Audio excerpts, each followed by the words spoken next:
Hello Pop Gengs. Setelah berkali-kali bahas Arnold dan nemu banyak request di kolom komentar, akhirnya aku mutusin buat bikin rekap alur dari film yang satu ini. Rilisan tahun 1987, arahan Jock McTiernan.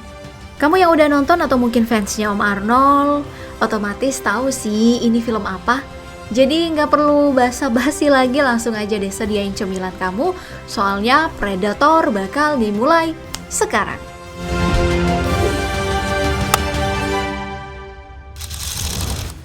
Montase awal film ini adalah penampakan pot antariksa yang dikirim menuju bumi dan sebuah pulau kecil di negara Amerika Tengah yang namanya nggak pernah disebutin, di mana ketua tim penyelamat bernama Dutch diperanin sama Om Arnold.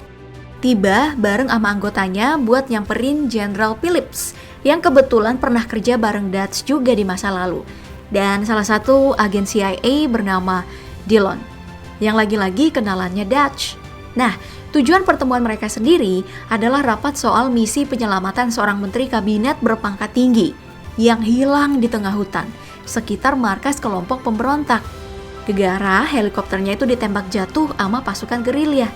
Dan rencananya yang bakal dikirim ke sana adalah Dutch dan kawan-kawan. Cuman misi ini lumayan mencurigakan, karena untuk teknisnya si Dillon anggota CIA tadi diminta ikut juga, bahkan ditugasin buat mimpin misi. Makanya pas tahu soal itu, si Dutch awalnya sempat pengen nolak, tapi karena udah terlanjur basya, Dutch dan tim akhirnya tetap ikut misi. Dan tahu-tahu udah tiba aja di lokasi penyelamatan. Cuman sayangnya begitu nyampe di sana ternyata orang-orang yang mereka cari udah nggak ada di sekitar kecelakaan. Salah satu bawahannya Dutch, si Billy, sebenarnya nemu 3 mayat pria yang udah dikulitin dan digantung kebalik. Tapi pas kalung identitasnya dicek, orang-orang ini bukan yang mereka cari. Meski Dutch sendiri kenal dengan salah satu mayat yang bernama Jim Hopper, salah satu personil pasukan elit di militer yang keberadaannya di tempat itu lumayan mencurigakan. Makanya karena bingung, Dutch langsung nanyain soal itu ke Dillon. Dan sayangnya Doi juga gak ngerti kenapa ada tim lain yang dikirim ke lokasi ini. Jadi mereka semua cuma bisa berspekulasi. Terus lanjutlah perjalanan. Dan akhirnya nemu camp pemberontakan yang mereka serang habis-habisan.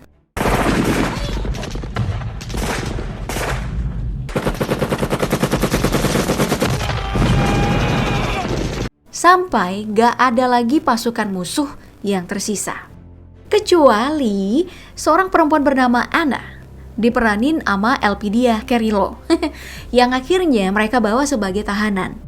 Nah, di momen inilah Dutch mulai sadar kalau kecurigaannya sejak di pulau itu ternyata bener. Soalnya setelah semua pasukan pemberontak dihabisin, mereka nggak nemu tuh menteri kabinet yang katanya mau diselamatin. Dan selain itu, si Dillon yang harusnya paling sibuk nyari tawanan, malah lebih banyak bongkarin lemari berkas punya musuh. Entah buat nyari dokumen apa. Makanya Dutch langsung nyimpulin kalau tujuan mereka dikirim ke sini sebenarnya ya emang buat ngancurin markas pemberontak. Itu sebabnya ada tim lain yang udah tiba lebih dulu. Dan ini juga udah dikonfirmasi langsung kok sama si Dillon kalau Dutch dan rekannya emang sejak awal cuman pion. Wow. Ya pasti sakit sih dihianatin kayak gitu ya, apalagi pelakunya negara sendiri. Cuman meski tahu soal itu gak bakal ada yang berubah. Soalnya mereka kan udah terlanjur di lokasi, jadi gak ada pilihan selain terus bergerak sembari ngikutin instruksinya Dillon, supaya Dutch dan teman-temannya bisa lekas tiba di lokasi penjemputan sebelum pasukan pemberontak yang lain tiba di tempat mereka. Dan gak berhenti sampai di situ, para anggota tim ini juga harus berpacu dalam waktu karena dari kejauhan nih, tanpa mereka sadari ada musuh yang tak terlihat jauh lebih berbahaya dan lagi ngintai mereka semua. Lewat panas tubuhnya, musuh ini adalah Predator.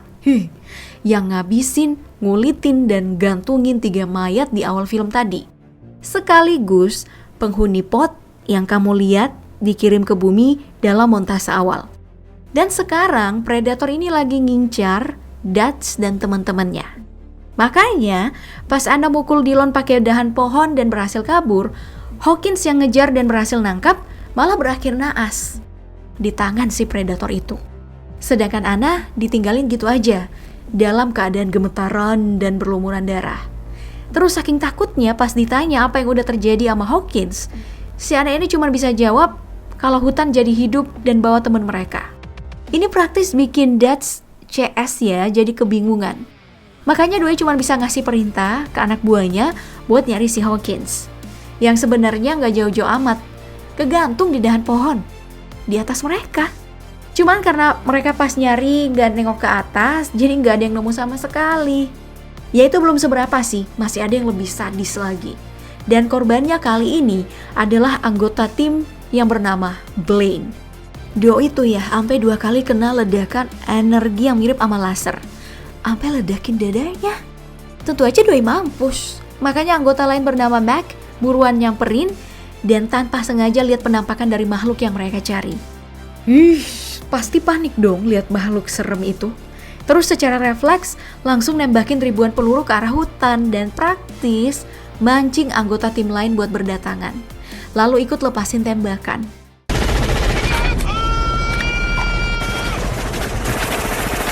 Sayangnya setelah nembak berkali-kali dan ngabisin banyak peluru, ternyata begitu dicek mereka nggak bisa nemu tanda-tanda kematian musuh. Soalnya selain emang gak kelihatan nih, predator ini kan darahnya hijau, makanya gak ada satupun dari mereka yang sadar kalau makhluk ini sebenarnya lagi luka parah setelah kena tembakan mereka. Sebenarnya Anna nemu bukti sih, cuman dia gak cerita. Dan itu malah ngasih si predator kesempatan buat ngobatin lukanya pakai peralatan berteknologi tinggi. Ya walaupun pas lagi rawat luka Doi lumayan meringis juga sih. Dan suara teriakannya kedengeran sampai tempat Dutch CS yang lagi buat camp. Ama beberapa perangkap buat jebak si predator yang sama sekali belum pernah mereka identifikasi. Makanya untuk nyari aman, mereka jaga bergantian. Dan Mac dapat giliran pertama. Terus kena sial lagi. Karena pas lagi asik jaga, tiba-tiba Doi ditimpa bayangan hitam. Yang setelah dicek ternyata cuman babi hitam. Ya nggak ada yang mati di momen ini sih, tapi ada yang aneh. Soalnya pas semua orang lagi sibuk datengin Mac, di tempat lain jasadnya Blaine hilang tanpa jejak. Dan ini bikin Dutch sampai pada kesimpulan kalau musuh yang mereka lagi hadepin selain ngincer mereka sebagai target buruan, juga ngincernya sebagai piala yang bakal dihabisin dengan berbagai macam metode berburu. Karena itu, kalau mereka semua pengen tetap hidup, semua orang termasuk Anna harus bekerja sama, membangun jebakan super mematikan demi keselamatan semua orang.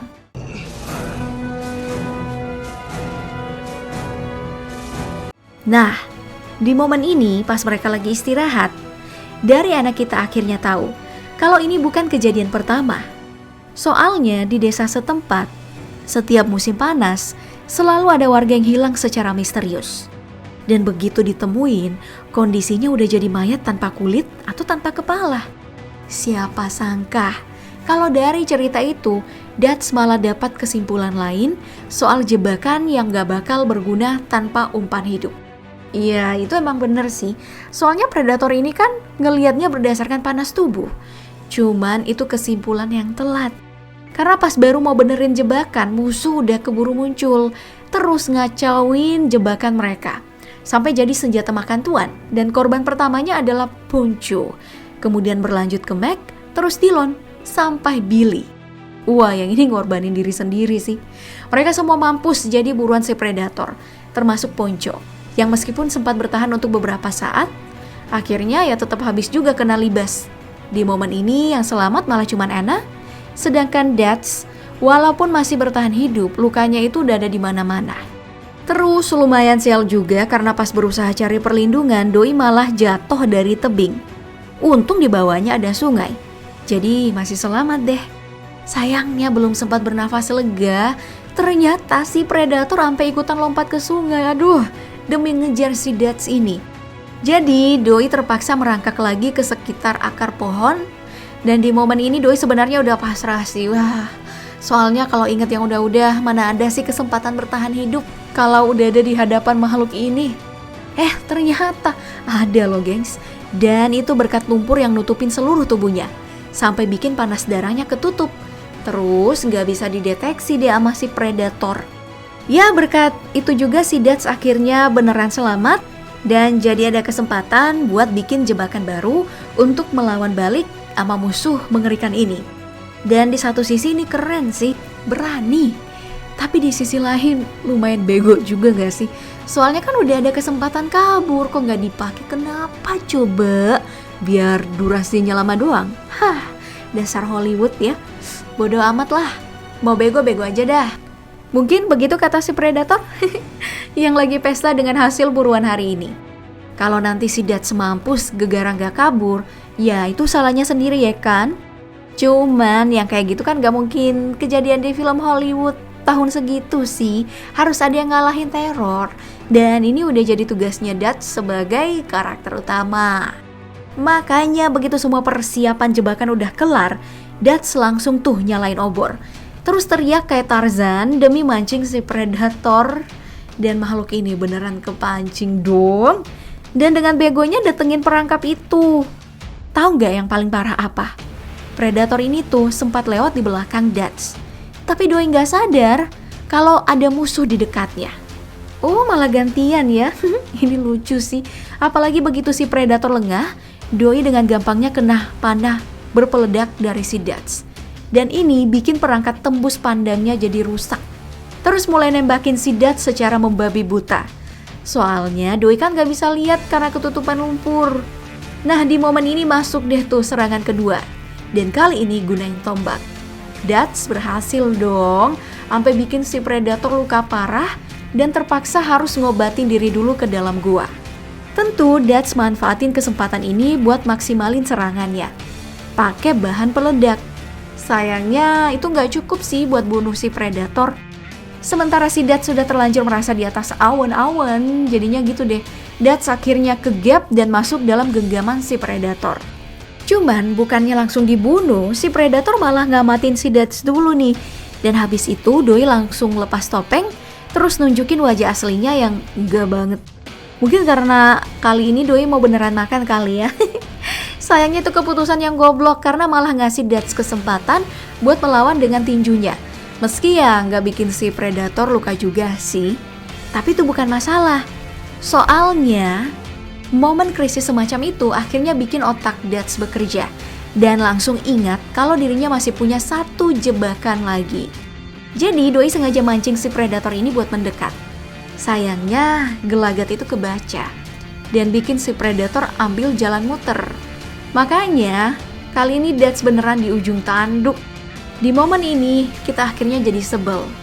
Karena ternyata Dutch masih ada satu jebakan yang lain yang gak disadarin sama predator.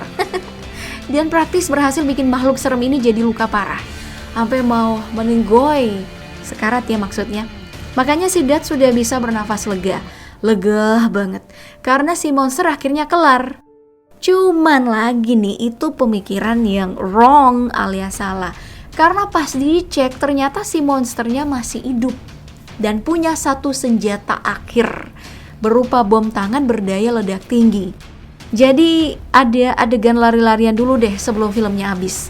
Baru habis deh si Dutch beneran selamat. Karena di satu sisi meski lukanya lumayan parah akibat ledakan, ternyata asap dari ledakan ini malah bikin helikopter penyelamat jadi lebih mudah temuin Doi. Dan setelah itu baru deh filmnya habis.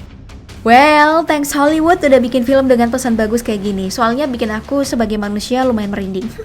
Karena ngerasain teror sebagai buruan yang biasanya sih jadi posisi hewan-hewan di hutan.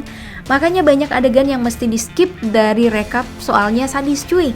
Entar dolar kuning deh. Cuman ada beberapa nih yang mesti disayangkan. Dan itu adalah soal eksekusi. Yang menurutku lumayan bertele-tele dan jatuhnya jadi nyebelin. Karena bikin pace filmnya jadi terasa lambat banget. Selain itu, malah aku yang jadinya kesiksa. Gegara harus ceritain muter-muter.